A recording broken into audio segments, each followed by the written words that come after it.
Hello, everybody. I am Nate Swick, and I am here. We are here. I'm joined by my colleague Ted Floyd here for another episode of the What's This Bird Live, the program that Hello, we like to everybody. do I am here Nate Swick, on. and I am and I've here. got We my are here. I'm joined by sound on my somewhere, colleague Ted and I Floyd need to here turn for it off. another Hold on, just give me a episode. second. All right, Ted. Welcome. Good afternoon. How are you? How's birding been in Colorado these days? In the early I think you just asked me. I think you just asked me 5 questions. A good afternoon to you. I'm I assume doing they're all the same. fine. It feels like it's the dead of summer now. It's funny. The last time you and I spoke, It was still winter out here. I think we skipped spring this year. It was still kind of wintry back on. Yeah, it was May 30th. I was in a snowstorm actually in Park County. And a couple of days later, it was in the 90s, and it's been that way ever since. So we skipped spring, and we're in the dead of summer now. Yeah, we are firmly in breeding bird season here. Although the house finches have tried to build a nest underneath my front porch for at least 3 months now. So maybe summer started back then. But I'm 2 breeding bird surveys in. Oh, good. I ran my second one yesterday. I've still got one more to go in another couple weeks, and it's breeding birds all the time. All birds are already starting to do that post-breeding sort of molt ratty looking sort of thing. We're seeing a lot of photos like that in the What's This Bird group. Mm-hmm. Ted, what are you looking forward to doing for the summer? How do you bird in the summer? Do you change at all? Do you have different strategies that you have a change in the way that you approach your birding? Yeah, well, this summer's still a little bit odd. We're in this pandemic still, so it'll be a little more local than usual. Although I do have a coming of age experience to share with you. I'm doing a bird tour starting tomorrow. I've done bird tours before, but my co-leader is one of my kids. So my daughter and I are doing a trip with Naturalist Journeys starting tomorrow. So that'll be a fun, sort of well-spaced, socially distanced event down in the most sort of remote part of South Central Colorado, a really beautiful country. Hoping down to get there. a yellow grosbeak down there. We're going to drive right past where that bird was, but it's not there anymore, is it? It presumably not. It hasn't been seen, at least at that stake. And then actually, I'm going to be back east at some point in early July, sort of for family stuff. But hope to get get a reacquaintance with the Henslow sparrow. That's a bird I know from my youth, but I've never made an audio recording, and I actually think it has the coolest sound of any bird in the ABA area. People might disagree, Ted. It is notoriously one of the weaker songs among birds. Well, it's weaker to human ears, I should say. To human ears, right? It's actually one of the most beautiful songs, but we can't hear it. So. I'm actually going to the beach next week. It's more of a family trip than anything else, but we'll be down in the southern part of South Carolina, and there's a National Wildlife Refuge right there. So I should be able to sneak away for at least one morning and go try and check out all the nesting waders, and maybe try and pick up a few birds for my South Carolina list. If I can come across a purple gallinule, I'll be pretty happy. That's a bird that's always nice to see. And of course, the great thing about beach birding is that the family has their thing, and you can always stop and hang out on the beach with a pair of binoculars, and you never know what you're going to see just offshore. So for those of we're vamping, if you can't tell, waiting for people to kind of come in as we open this thing up. For people who are unfamiliar or are new to this What's This Bird program, what Ted and I do is the ABA runs a Facebook group called What's This Bird. It's basically a crowdsourced bird identification platform where people can post photos that they take of their birds around their house or wherever, and the community there will identify those birds for them, usually pretty quickly. But every once in a while, we sort of mark the seasons by the changes that we see in What's This Bird, what birds that people are asking about. And so what I've done is I've grabbed a few of the sort of more interesting images that have been posted in the last few days, and Ted and I will kind of work through identifying those, what we're looking for, how we make those identifications for the edification of our many, many viewers. And of course, if you have any questions about birds or bird ID or anything like that, please leave them in the comments wherever you are watching, and we will we'll tackle those live. It'll be bird identification on high wire. We're gonna no safety net, folks. We're doing it all live. So, indeed. Hey, Nate, just real quick, back to What's This Bird, the Facebook group. So comment specifically for our ABA members is that the March issue of Birding has a tutorial on how to use What's This Bird. It's written by Greg Neese and by me. And for those of you who perhaps haven't been on What's This Bird on our Facebook page, there's a very safe and friendly and kindly sort of step-by-step, not only description of how to get on, which is a piece of cake, but sort of what the philosophy is, how it works, what to do there to some extent, what not to do there, but most of all, sort of just how it works. And that's in the, I can't call it the current issue of Birding anymore because the May issue is hitting mailboxes right now. But if you go back to the March issue of Birding, there is a nice sort of step-by-step tutorial by me and Greg. Yeah, and one more thing before we get too deep into it, before I forget, we'll probably mention this again at the end.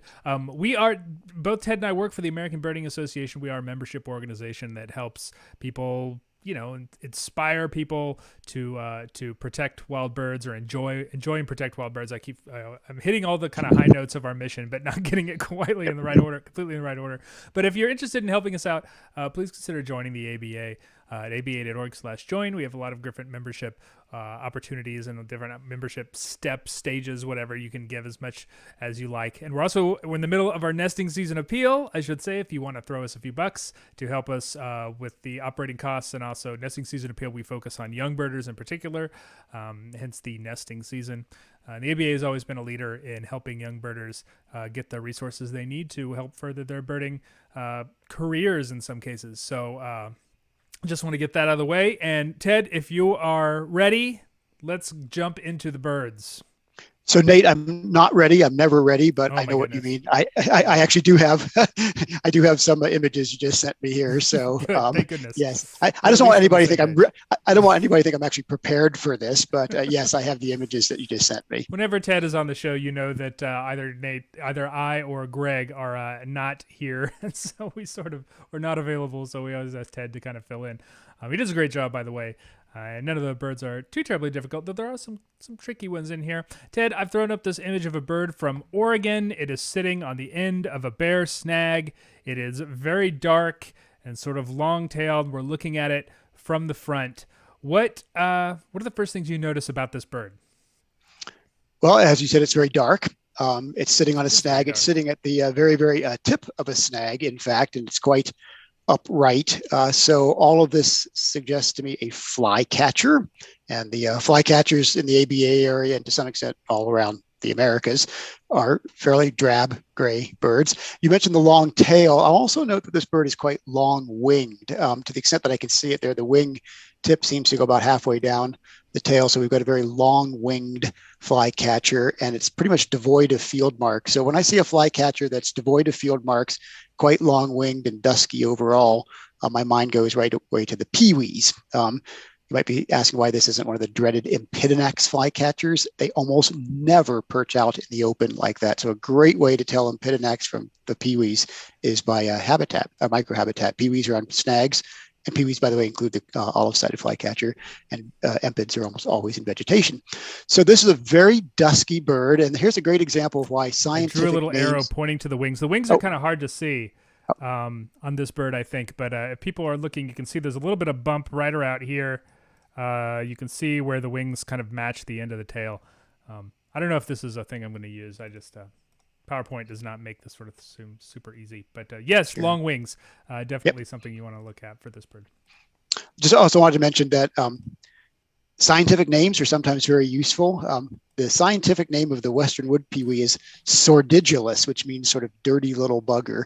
And there is something very dirty looking about this bird. It just looks like it's taken a soot bath or something like that. So I think that this is a western wood-pewee. We're in Oregon, so eastern wood-pewee is out of the question. And eastern wood-pewees are a lot brighter and greener anyhow.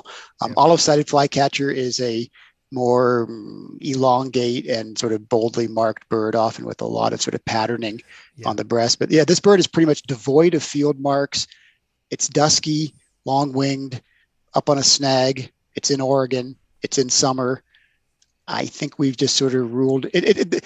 It's a bird with nothing on it. I mean, if you see a bird in Oregon atop a snag in the summer, it's it's the most boring bird there is. And now, by the way, it does some very cool behavioral things. It has a great song. Flycatching, But the sallying is quite interesting. yeah, and the dawn song and just some other things there. But the dawn song. It's interesting you note the dawn song. I think of because here in the east where I live, we have eastern wood-pewees, which look rather similar. As you say, a little greener, typically not as kind of dingy, especially on the breast.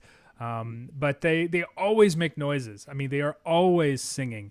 And I don't know if that's true of western wood-pewees as well, but eastern wood-pewee will sing throughout the summer. It's one of the few birds that actually sings as much as it does in the spring throughout the summer, at least around here. So you can hear that pewee doing that onomatopoeic song, that pewee, whereas the western wood-pewee does not do that song.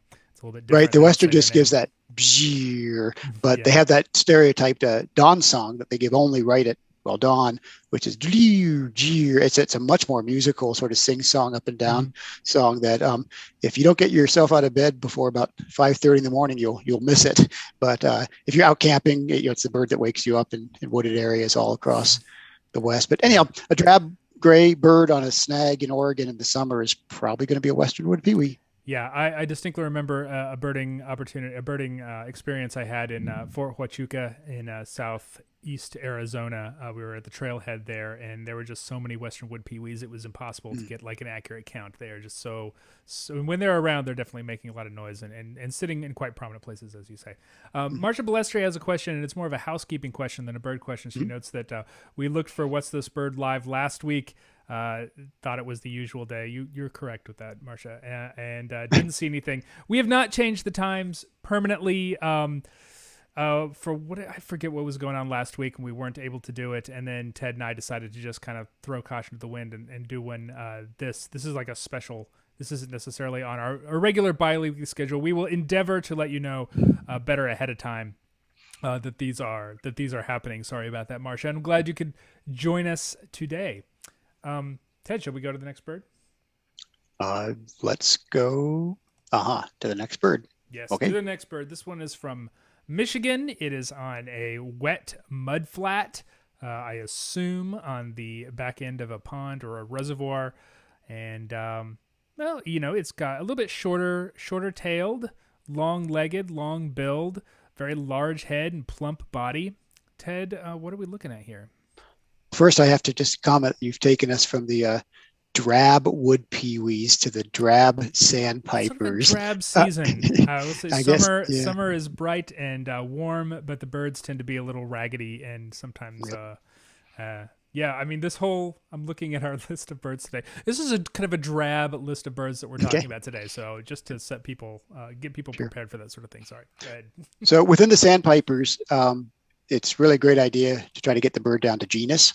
And that's actually pretty easy here. So it's not one of the big rangy Tringa sandpipers like a yellow legs. It's certainly not a curlew or a godwit. That unfortunately brings us down to the hardest sandpiper genus of all, the genus Calidris. So those are what we call the peeps and sort of the peep-like Calidris sandpiper. So this is the genus that has the notorious, western semi-palmated least, Baird's white-rumped, sanderling, birds like that.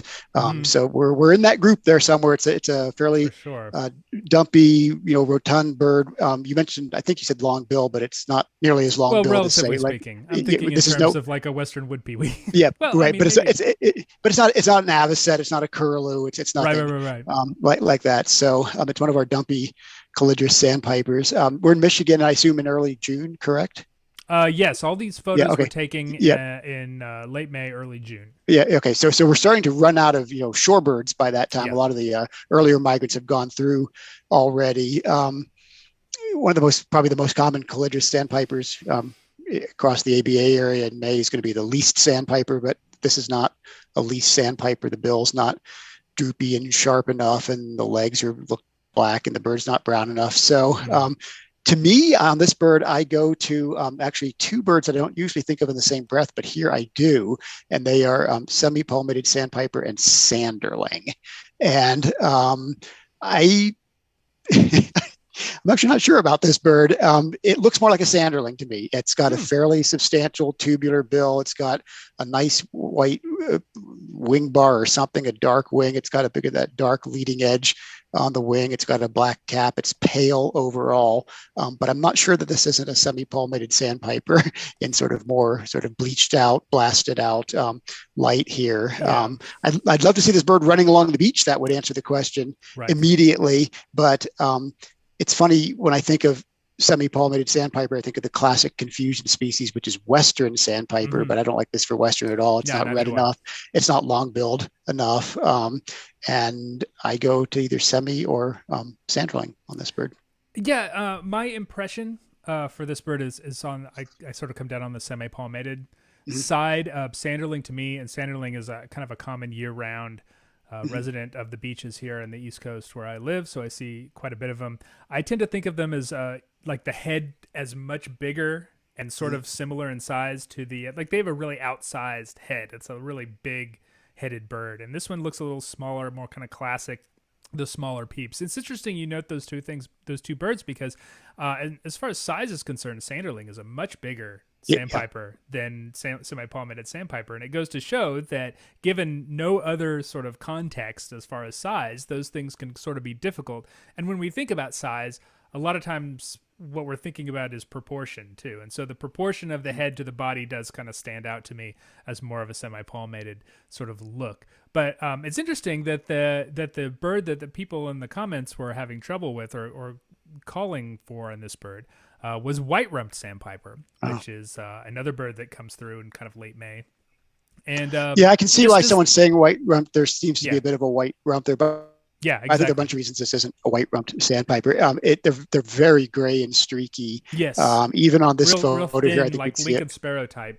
Yeah, I think we'd see a bit of yellow at the base of the bill if this were a white rumped sandpiper. Yeah. One thing just in support of the semi theory is the microhabitat. This bird's just sort of mucking around in wet mud, and it's a very subjective field mark. I would expect a sanderling though to be sort of on the beach or something like that. I'm still not prepared to cash in the chips on sanderling. I think it could be a sanderling, but it's funny that I do go to sanderling versus semi-palmated on this. I don't, again, not to white rumped or Western or least or something like that. White rumped it was because some of the photos, and Tim Callback in the comments rightly notes that there were some other photos. I just grabbed sort of the best one, the most clear one. The others were sort of blurrier and sort of less distinct, but they did show the bird. It looked like it had some white on the rump.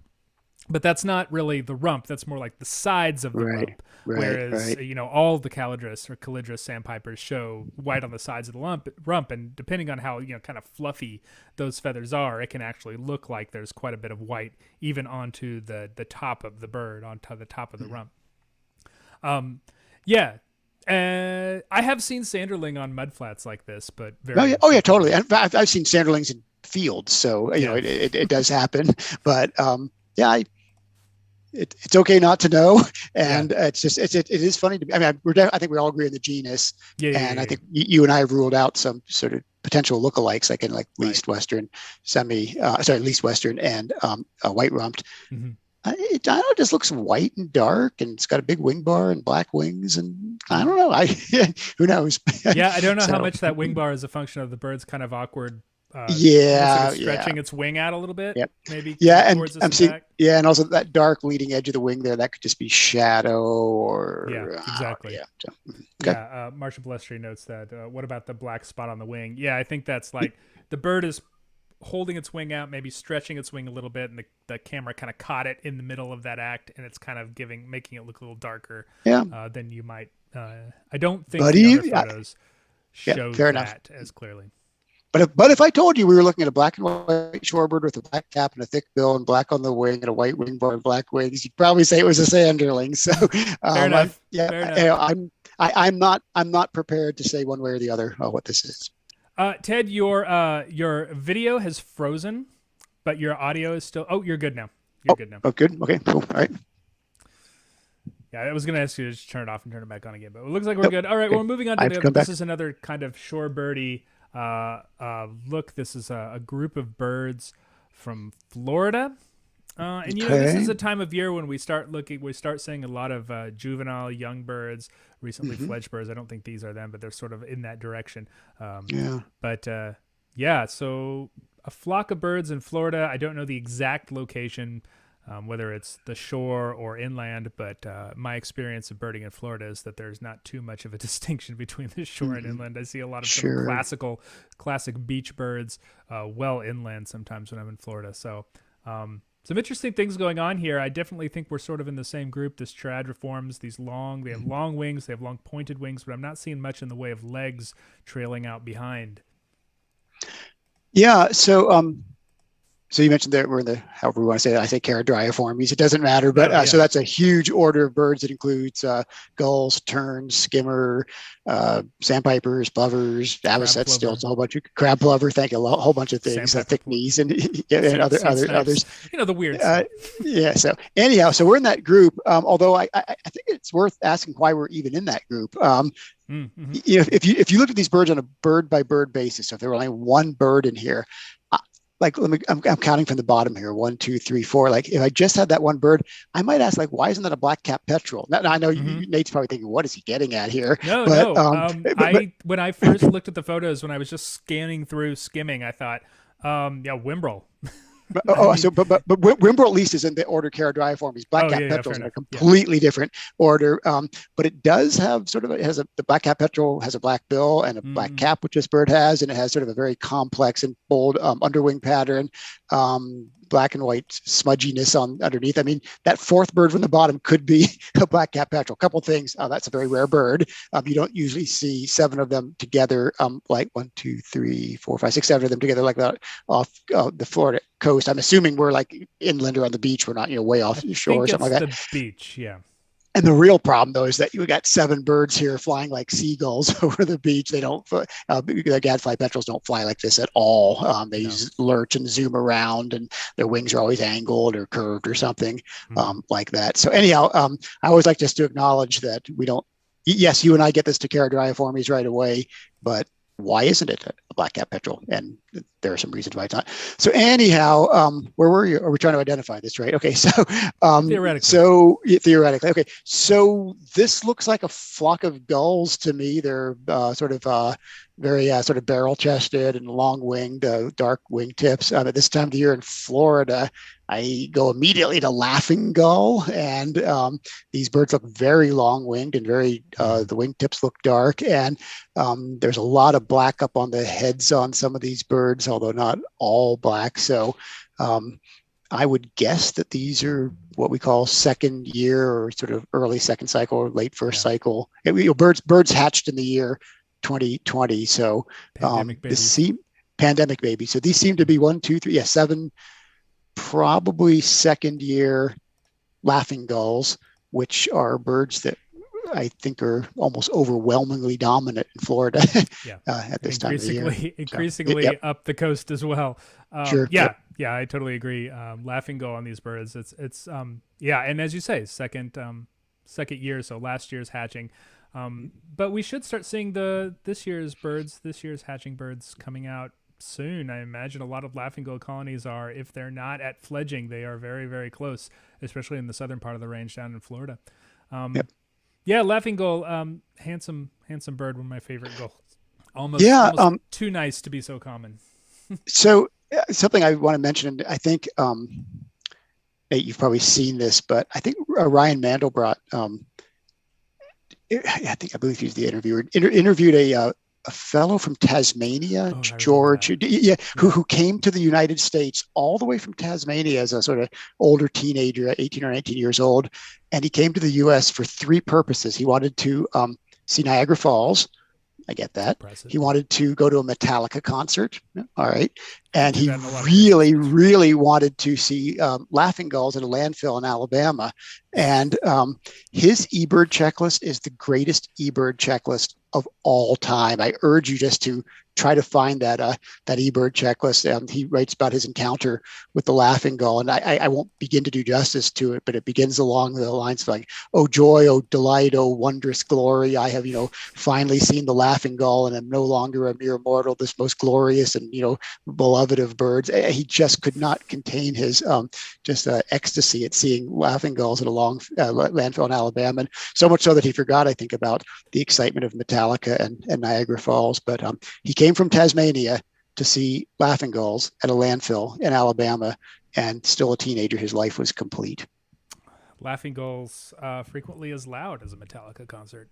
That may They've be, been yep. on- Or the crashing of Niagara Falls. But, yeah, right. So and hey, by the physical way, if chaos. you were at Niagara Falls and saw a laughing gull in the winter, that'd be a great bird up there. So Yeah, it's very good all bird. relative. Yep. All Yeah. right.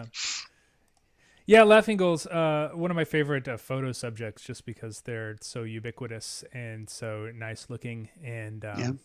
you know, you can spend a lot of time on a beach just photographing laughing gulls.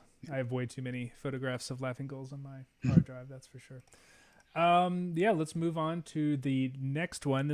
We're moving away from the shorebirds, from the gulls, and this is probably the most colorful bird that we're going to look at here. It's much more colorful than anything we've seen so far. So far, and we'll see again, I'm afraid. Yeah, so this is a bird that was taken in Wisconsin by Randy Brunch. He nicely puts his name there at the bottom of his photo. So there's a couple different birds that this could be, but I think it's worth, for starters, and that may help identify it if we move it down into the family. So we're back in the perching birds, but I'm looking at a bird with a kind of a large head, relatively shorter tail, and a very thick bill. Yeah, so we're in Wisconsin, and I make that Wisconsin. point because I have a Colorado bias, and although the bird is not what I'm about to say, my split second take on this bird was that it was a female Western tanager. It's not a tanager, but on a plumage basis, this bird has it all for a female Western tanager. It's yellow-headed, largely yellow-bodied, dark winged with two nice white wing bars. Nice big old bill, but if you look at the bill, you note that the maxilla, the so-called upper mandible, is hook-tipped, and this bird does seem to have a bit of what we call yellow spectacles. That is to say, an eye ring and conjoined over the bill by a paler patch. Yeah, there. the angle is weird, and I think it sort of hides them a little bit. But and it's very bright. Right, the lighting is a little blown out around a little around the head, and it's just because it's such bright sun. Yep, but it's a very, very yellow bird with a nice dark bulbous bill and black wings and white wing bars, and the yellow extends all the way down to the chrysum. So all of that suggests to me a yellow-throated vireo. Yeah, why not pine warbler? Yeah, so why not pine warbler, a bird with a very similar suite of a field mark. So there are a couple of reasons. Everything you described. Yeah. Okay. So this is why proportion is so important. So a pine warbler is a very long tailed bird. Yes. Even though this is sort of foreshortened here, the tail of a pine warbler would just go much farther down into the photo. Also, the bill. Although the pine warbler's bill is not as needle-like as that of some of the sort of classic insect-catching warblers, it still is a fairly thin, straight bill that doesn't have that little hookule at the end right there. So yeah, plumage-wise, the pine warbler and the yellow-throated vireo, although quite unrelated, they can be almost identical. But look at the length of the tail and look at the shape of the bill, and those don't add up for pine warbler at all. Yeah, for a very long time, pine warbler and yellow-throated vireo were considered to be very close. The vireos and the warblers were right next to each other in your field guides. But in recent years, the vireos have sort of been moved away closer to the shrikes, which sort of makes a little bit more sense given the nature of that bill. And people tend not to. I don't know if people make quite the mistakes that they had in the past with regards to vireos and warblers. There's almost like a psychological effect of they're no longer next to each other in the field guides, so we no longer think of them as super close and sort of difficult identification challenges. It's funny how in the past, however long many years it's been since the long spurs were moved out of the sparrows, 10 years, there have been far fewer points of confusion, at least in my experience with, is it a McCown's long spur or is it a Vesper sparrow? We don't think along those in those terms at all anymore. Another one that I'm at least starting to pick up on with maybe birders who are sort of more entry level is the age-old confusion between like a sharp-shinned hawk and American kestrel, or maybe Cooper's hawk and some merlins. But now that we know that the falcons and the Sharpies are so distantly related, I think that we're less inclined to make that confusion. Yeah. So having that knowledge that vireos and warblers, or for that matter, longspurs and sparrows, aren't all that closely related at all does affect our perception of how similar they are. Yeah. By the way, vireos have that very strange, slow, lethargic movement through the trees. This guy just looks like he's like taking his sweet old time right here. And pine warbler is among the warblers relatively slow in terms of its movement. But the yellow-throated like a vireo. But a yellow-throated vireo in particular, I mean, it sings so slowly and it acts so slowly, and it seems to fly so slowly. It's just the most laid back of birds, and compared to most warblers, they're much more hyperactive than most vireos. Yeah, I had yellow-throated vireo at a spot on my breeding bird survey yesterday, so cool. I was pretty excited about that. Pulled over and got out of the car, and there was one singing right behind me. I never found it; like it didn't move at all, but it was singing, which strikes me as very vireo-esque. I will make a note now that we are sort of halfway through our questions. If anyone has any sort of general bird questions, general bird ID questions you would like to pick Ted's or my brain about, please feel free to put those in the comments wherever you are watching, either here in the What's This Bird group or on YouTube or on the ABA's Twitter feed at ABA, not to be confused with the Bar Association or the Basketball Association or the Australian Breastfeeding Association or the Arabian Breeders. There's a lot of ABAs. It was a bit of a running joke. Jim Fiermeyer notes with regards to the vireo, pine warbler also has big white patches on the underside of the tail as well. Yeah, that's absolutely true. And those tail spots. That's a good point. From underneath.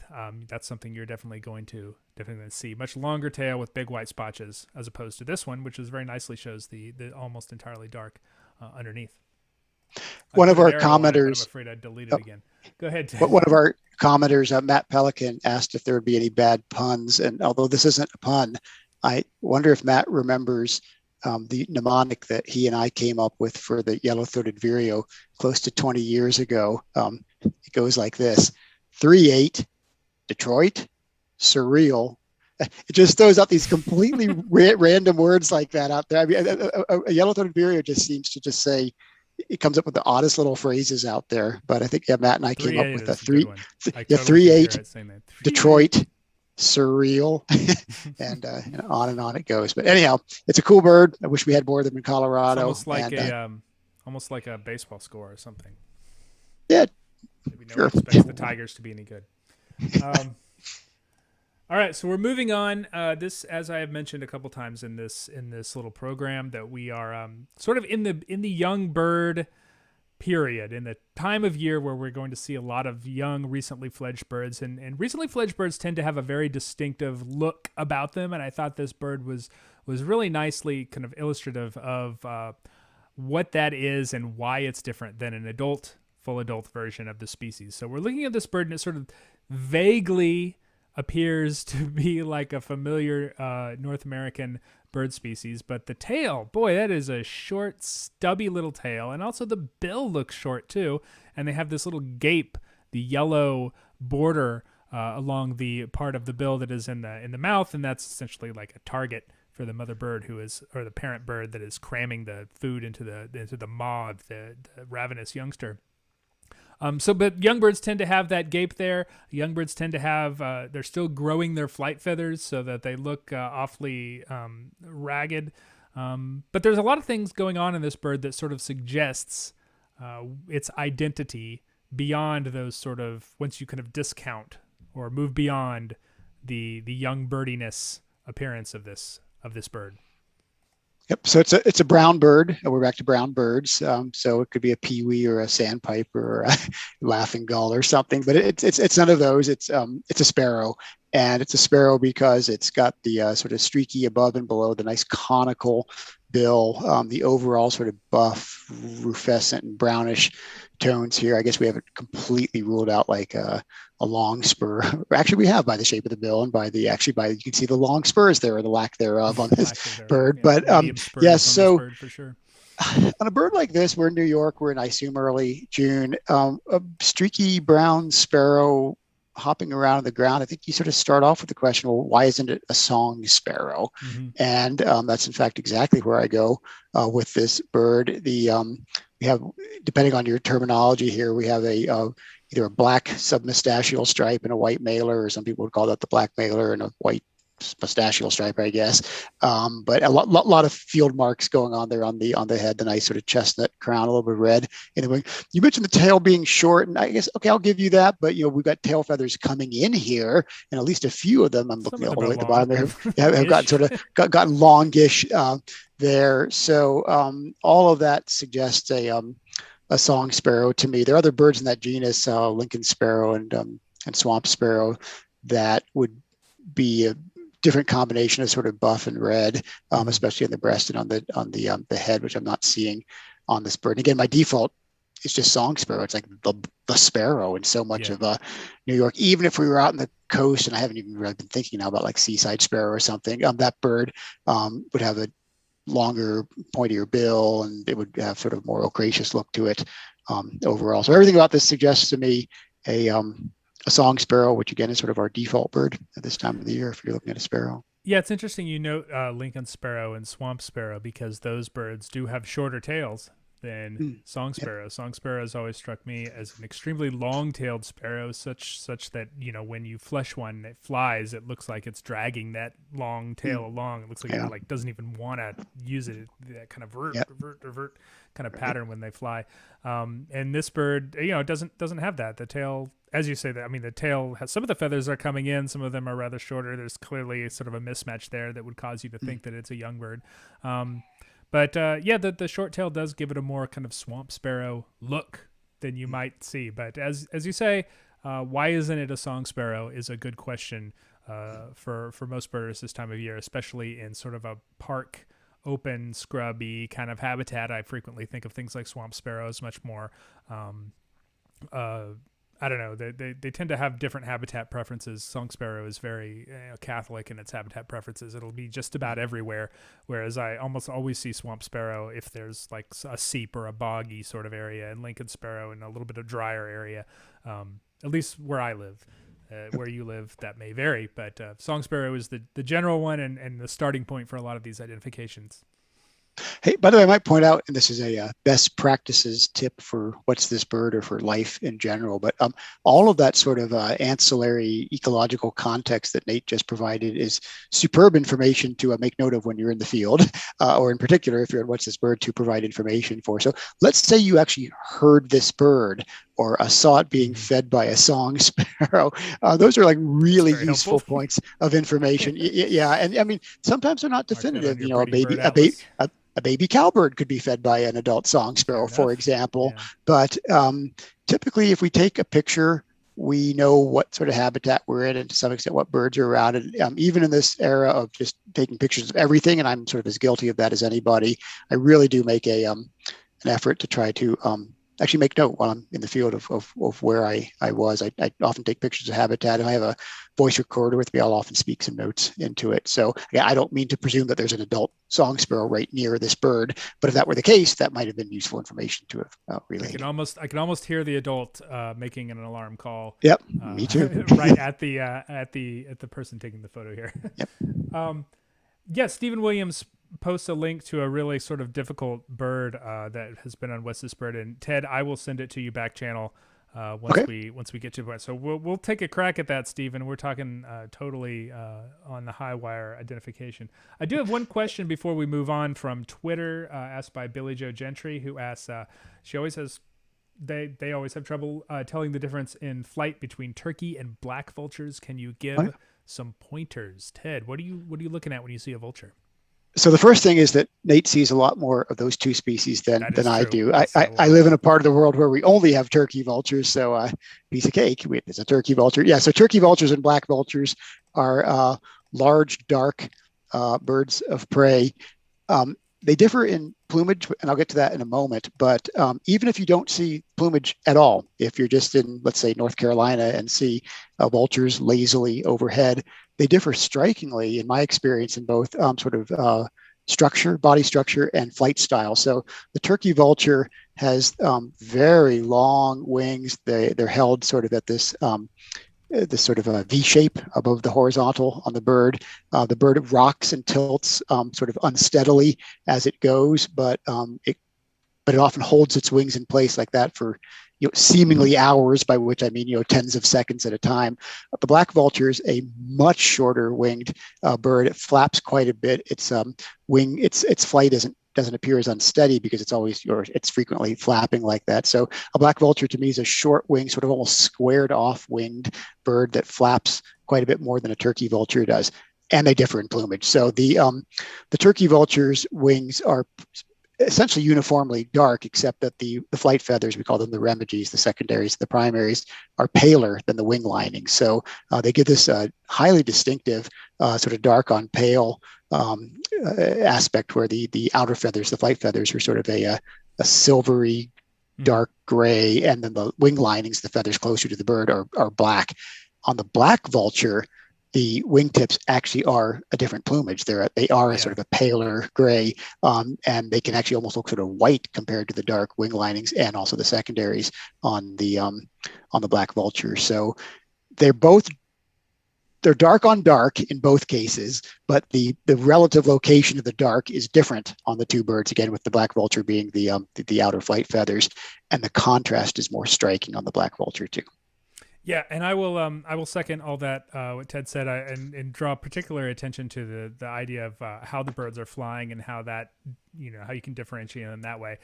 As he says, turkey vulture does that teetering thing. They don't flap as much. Black vulture flaps a lot more, and those flaps are quicker. They're a little snappier because the wings are shorter. When a turkey vulture flaps, it looks like it is really laboring to flap. Like it's really like it doesn't want to do it. And it's like it has to unfold those big wings and get them moving. Whereas a black vulture is a little bit quicker, a little bit snappier. And the head just sticks out so much farther on a black vulture. Whereas turkey vulture that's a good point. Sometimes can look almost headless because that head is just so little. Hey, by the way, before we leave the song sparrow, just back to the song sparrow here, I want to comment, and I don't have the exact volume and issue number here, but a few years ago, I don't know, 3 or 4 years ago, Peter Pyle and colleagues had a really nice piece in birding on juvenile sparrows, and these were from, I want to say, a banding station in Alberta. So song sparrow was in the mix, including some birds that we don't really think of as being New York birds, but that was a fascinating piece. The birds were so gnarly looking. They were actually quite a bit younger than this bird. And by golly, Peter still worked us through some of the ways that we can tell those birds apart. So if you want a bit of a masochistic challenge, check out Peter Pyle's piece on a very juvenile sparrows from central Canada from a few years ago. Yeah. Sparrows are masochistic. Oh, we're going to move on to the next bird.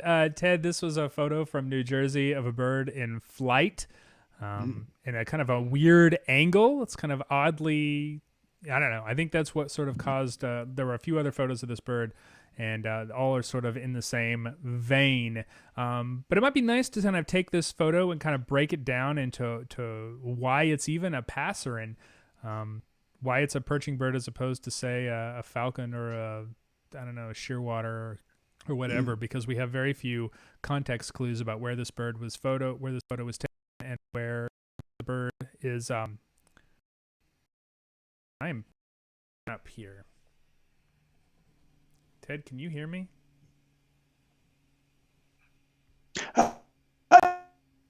Nate, you cracked up for a bit. Do you hear me now, or hello? We're experiencing technical difficulties.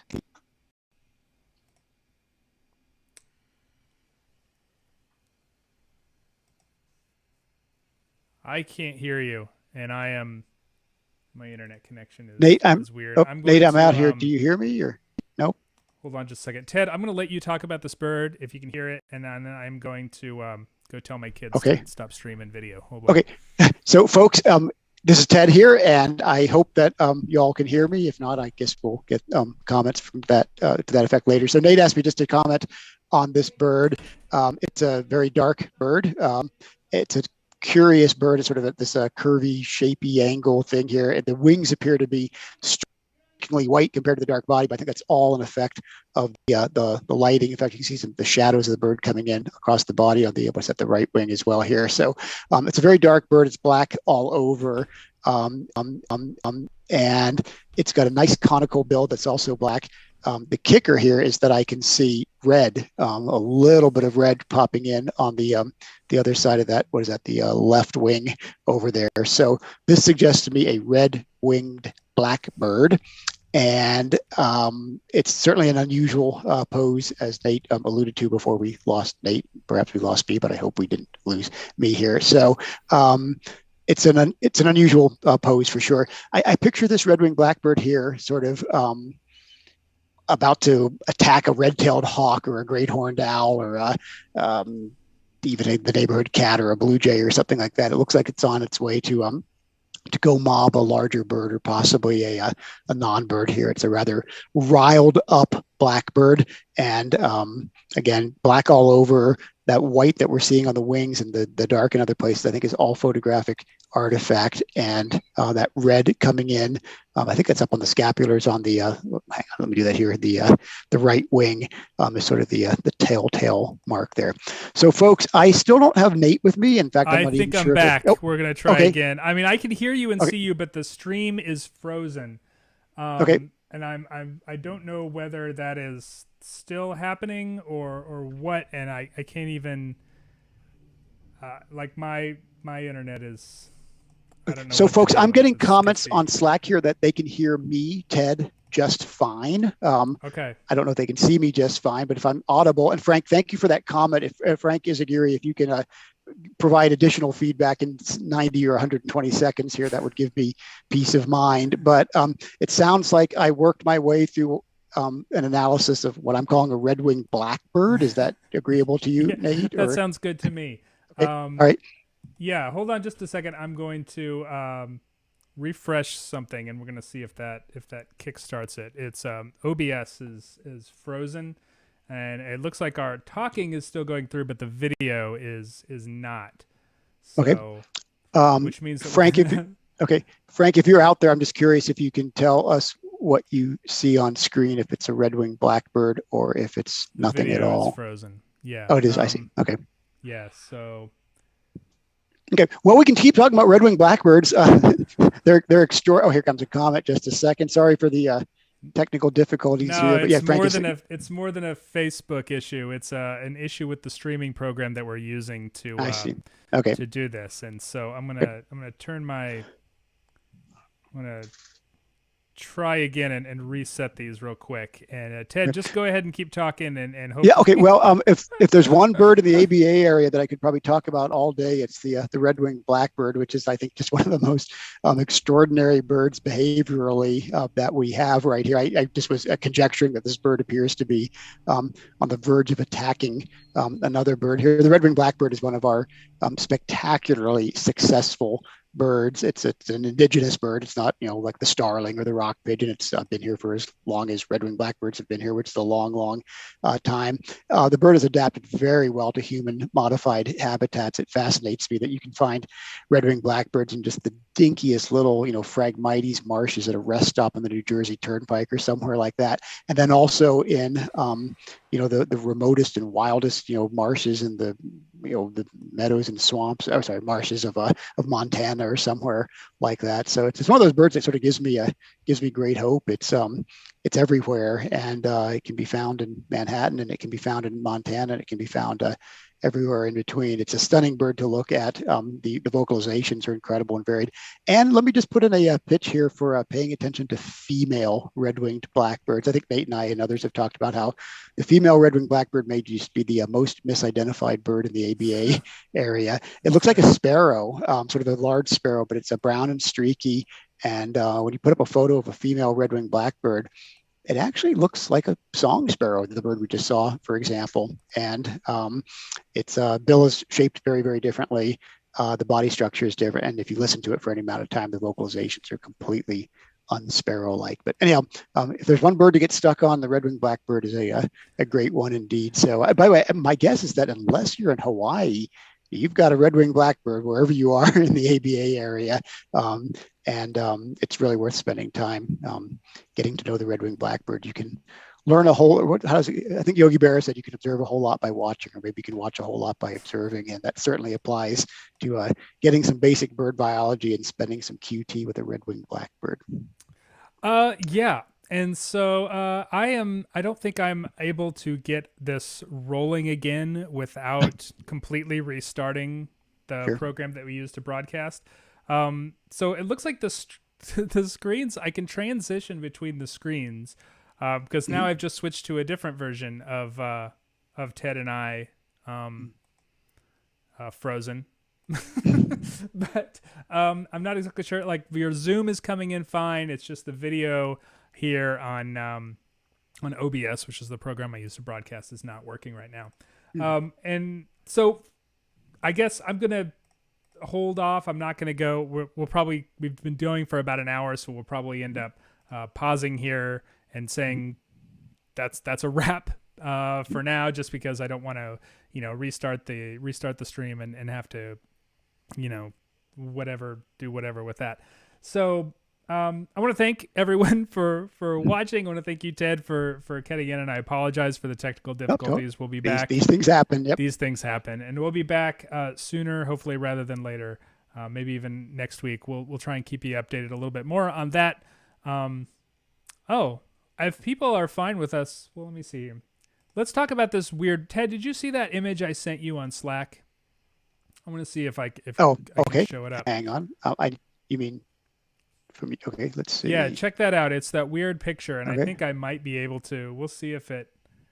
Whoa. It's the video that is screwing up. Like I can show the birds. It's just our faces that will not be moving. People would just have to sort of imagine us talking, I guess. Okay, so Nate, I'm sorry. What are I'm only on Zoom right now. What are folks looking at? So it was this picture of a bird that was posted that I just sent to you. Have you seen it? Did you see it? Oh, I'm looking at it right now. It looks like a cross between like a rat and a house sparrow or something. That's exactly right. Yeah. Okay. Yeah. Rat house sparrow hybrid is sort of where I'm going with this. There you go. As well. It's a rat house sparrow hybrid. But, okay. Someone wanted to show it. It's been suggested that it was perhaps a lesser goldfinch, which seems perfectly plausible to me. And I don't know if you have any other thought. Lazuli bunting sort of comes to mind as well. Could be any number of things. Yeah. So this is a bird at a really odd angle. It looks like, its body shape is more like a tinamou or a kangaroo rat or something like that. It's a young bird. It doesn't scream out lesser goldfinch to me. Actually, I don't know why it's not, for example, a house sparrow. It's a passerine. So what a perching bird. You can see it's well perched there already. I don't know what this is. I don't actually. My mind honestly goes to house sparrow right away. The bird is seriously contorted here. Do we know where this bird is from? California. Oh, so lesser goldfinch is possible, and so is lazuli bunting. I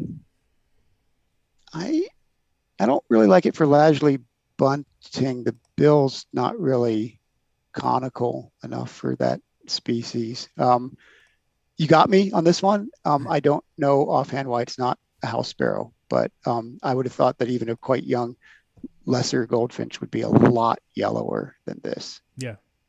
I have no idea. I didn't say I have no idea, but No, I'm just saying I have no idea. Oh, you have no. Yeah. Okay. From what I'm seeing, a really quite gray and brown bird with a sort of corn-colored or horn-colored bill, and a bit of action there on the wings. And, yeah, right. Yep. If I had the proverbial gun to my head, I would guess I would go for house sparrow on this, but I can wrap my mind around a lot of other possibilities as well. Yeah, that's probably true. Stephen Williams in the comments notes maybe juvenile California towhee. Doesn't really strike me as a towhee. Just kind of. I think a towhee would be really streaky below. Yeah. Sort of assuming we're seeing. All the towhee's a kind of sparrow, and a juve would be really quite streaky. But yeah. it's a cool bird. Yeah. Yeah, well, if anyone wants to take a crack at it, the link is in the comments in Facebook. Cool.